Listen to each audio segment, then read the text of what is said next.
In this class, we'll be learning about hive inspections, which includes when to inspect your hives, what to look for, and how to fix common issues you may encounter while checking on your hives. Let's start with the reminder that in order to be better beekeepers, it's super helpful to think like a bee. First off, let's talk about the types of things you'll be looking for and considering during your hive inspections. Productive queens, meaning are there eggs and larvae? Is the population increasing or decreasing from the last visit? Resources. Do the bees appear to have ample food stored? Are they currently bringing in more food? Is there empty comb for baby bees and brood and more food storage? Structure. Is the comb being built out properly? Is there any management changes you need to make properly spacing frames or waxing foundation to help assist the bees a little better? Pest and diseases. Do you see any signs of pest or disease? Do you notice any strange smells or unhealthy looking bees or brood? And lastly, space. Do the bees need more space or less space? Keep in mind how the seasons are changing and make decisions based on the time of year. Hive inspections change with the seasons since honeybee seasons bring about different challenges. It's important to realize that hive inspections and frequency can look different for each season. While these are just estimates and you should keep in mind what is going on in your beehives, you can plan to do more frequent inspections during the growth seasons of spring and summer, and less frequent inspections during the fall and winter when the hive is condensing in size. To elaborate, in the springtime when resources are abundant, the weather is mild, the bees are in a growth period, you can fully and freely inspect your hives because the bees have everything they need in case something goes wrong. So if a queen is smushed, she can easily be replaced because there's an abundance of food, royal jelly, and larvae, and even drones available. In contrast, during the winter, when there are fewer or no drones available to mate, fewer young bees to produce extra royal jelly, and fewer larvae to choose from to create a new queen, you'll want to take extra special care not to accidentally harm the queen because replacing her will be nearly impossible or at least a lot more difficult. During times of extreme heat, during the summer, when flowers have dwindled and food is more scarce, you'll need to be quick and strategic so that bored neighboring honeybees aren't attracted to robbing your colonies during hive inspections or feeding because resources are just scarce. Not to mention, hive inspections should always be done with a purpose, and that purpose may change a little bit with the seasons as well. So let's talk about the different types of hive inspections and when you may use them strategically throughout the year. I'm going to set a few rules for hive inspections to help you get the most out of your inspections. The biggest and most important rule being that you will only be opening your hive with a reason. Think about what you're trying to accomplish or what you may need to do before you get into the hive. Think about what seasonal behaviors and conditions you can expect. Will you need any additional equipment or tools to accomplish what you need to accomplish? A good example of this is if you plan to harvest honey or replace a queen. While I won't go into detail on those things during this session, here's your reminder to be prepared. Always light your smoker. Take your time and light it well. If you have trouble keeping it lit, try using a propane torch to light it more thoroughly from the start. Make sure that you have thick and cool smoke. You can burn burlap, pine needles, wood shavings or pellets, dried wood, whatever you have available. Find what works for you, but always light your smoker.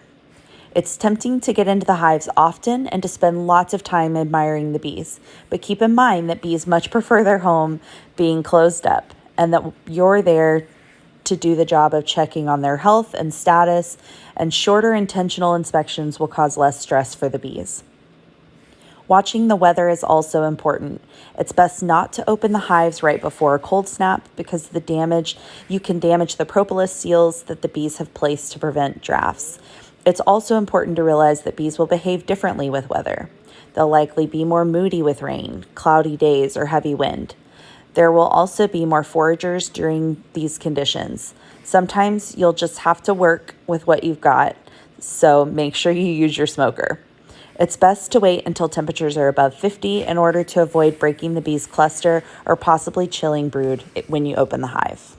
Hive inspections can be done in different ways for different reasons. You can monitor the entrance at any time, watching for activity, resources coming in like pollen and nectar, and keeping an eye out for orientation flights where new bees are getting acquainted with their home location. The next step would be to check out the bees from the top without breaking into the frames.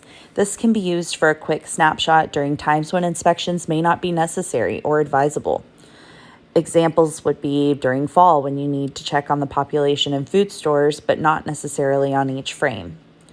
A full inspection is when you look into the hive more thoroughly.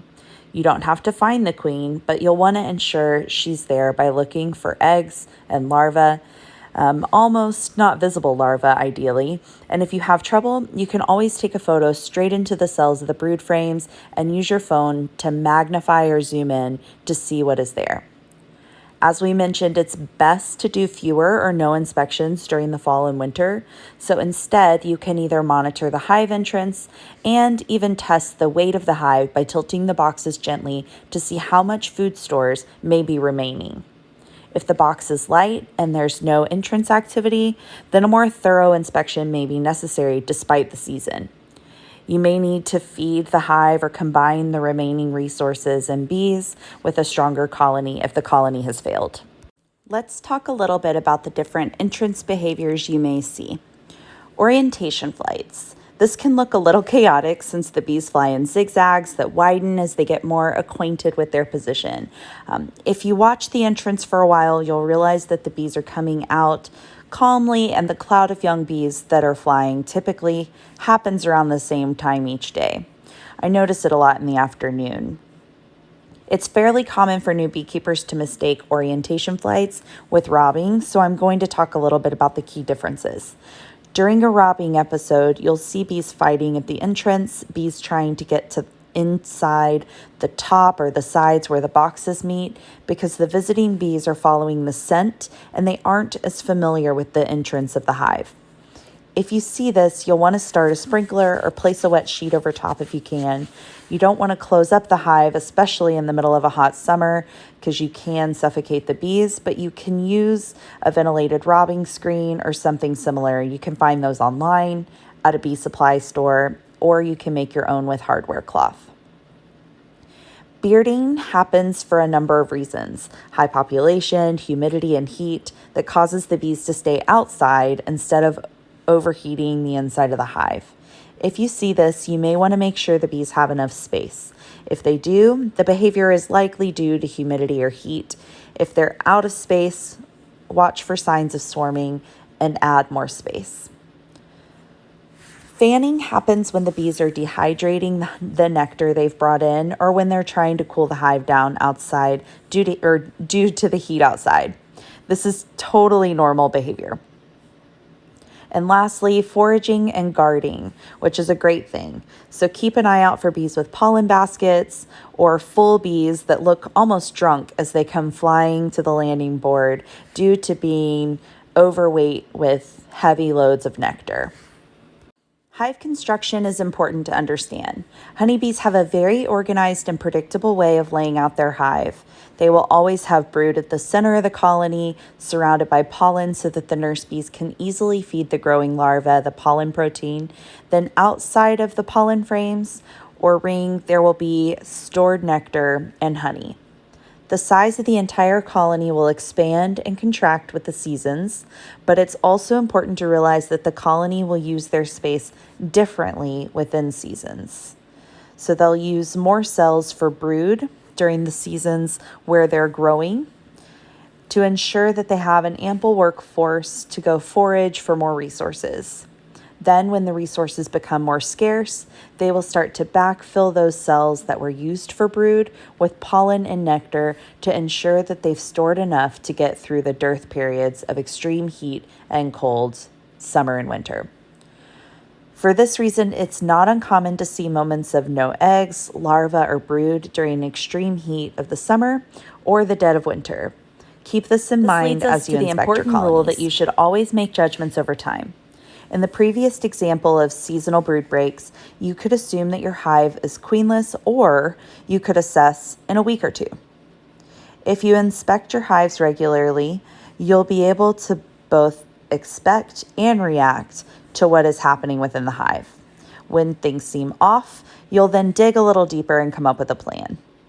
If you encounter something that you're not prepared to fix during your visit, then close up the hive and return with what you need to get the job done. Now, let's take a look at some situations you may encounter during your hive inspections and discuss some management techniques. The first common encounter for hive inspections is a queen cell. Let's talk about the various types of queen cells you may find during your hive inspection. The first is a supersedure cell. These are often found in the center of the brood frame, and usually there's only one or two. This is a sign that your worker bees have elected to replace your queen. Next, there's swarm cells. These are most commonly found around the edges of the frame and are typically abundant, so if you see one, you'll likely find quite a bit more upon closer inspection. It's not uncommon to find 5 or 10, sometimes even more, swarm cells in a single hive. Emergency cells will typically occur whenever there was eggs or wherever there were eggs or recently hatched larvae available. This typically happens when something happened to the queen suddenly. Maybe she got accidentally smushed in the last hive inspection.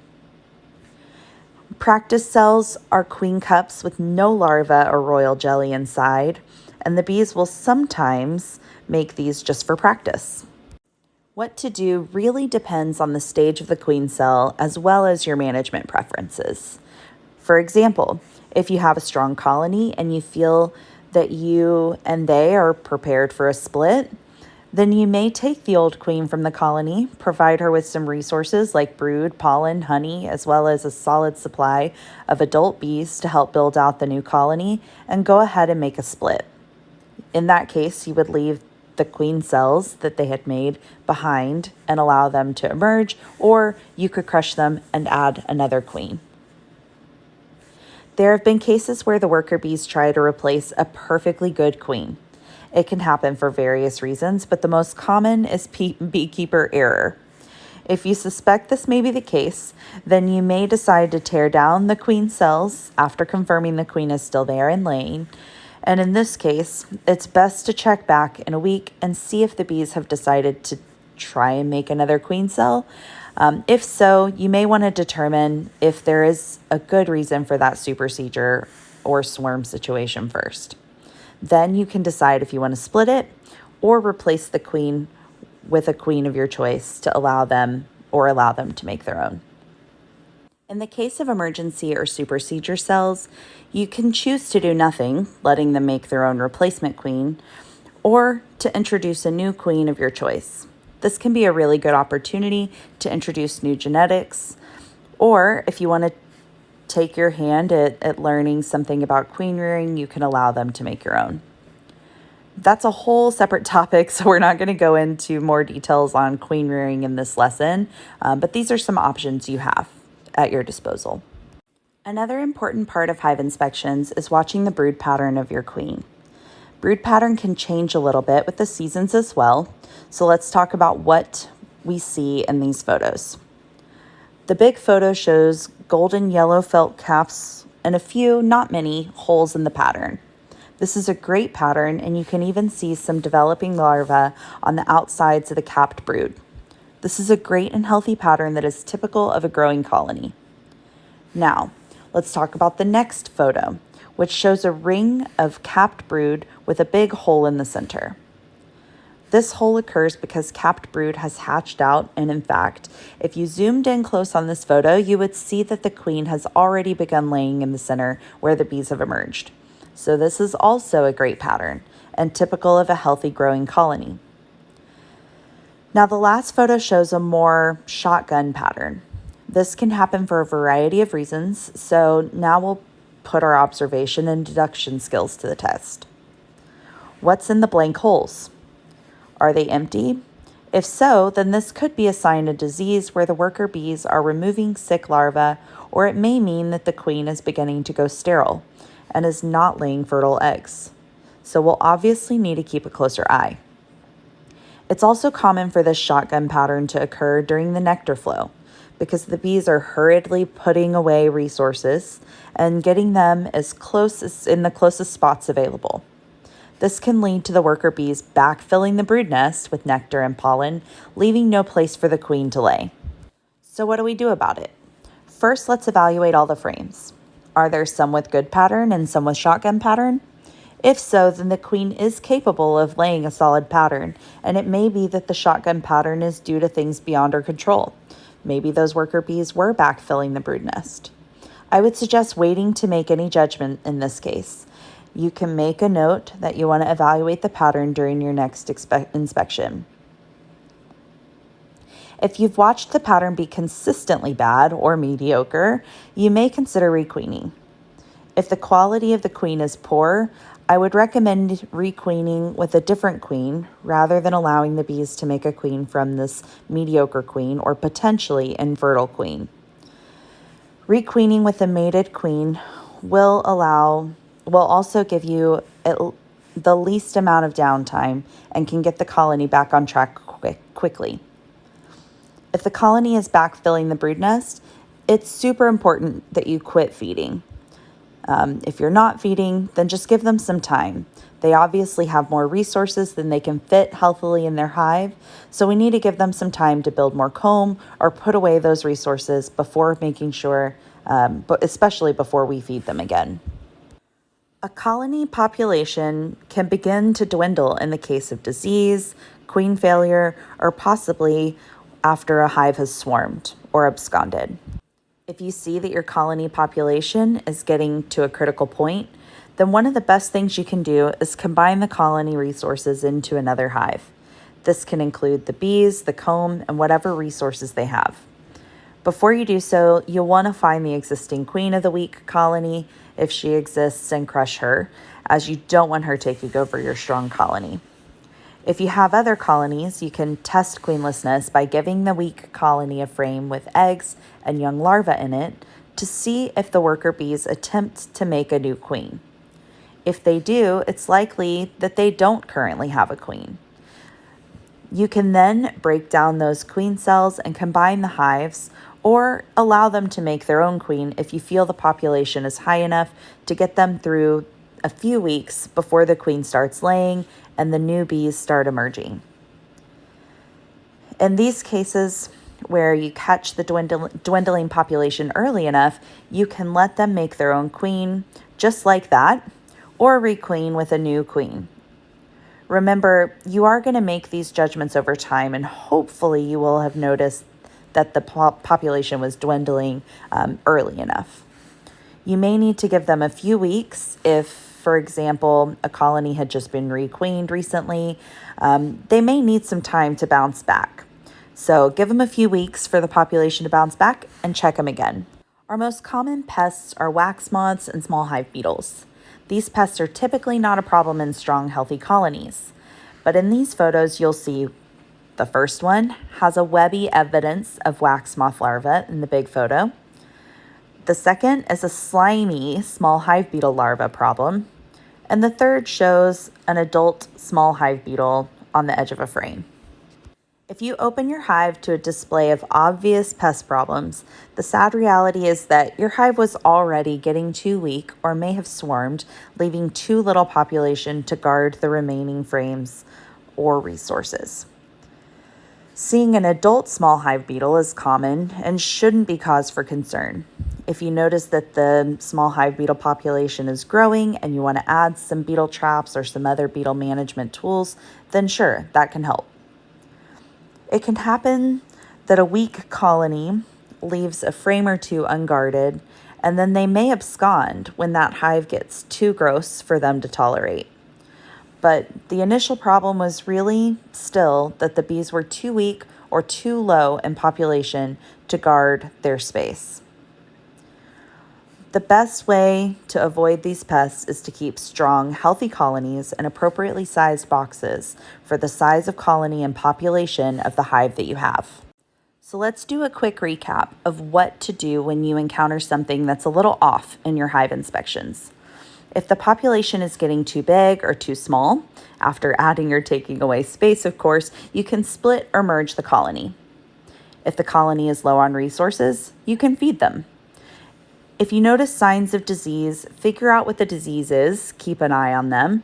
You may do mite checks or possibly treat them.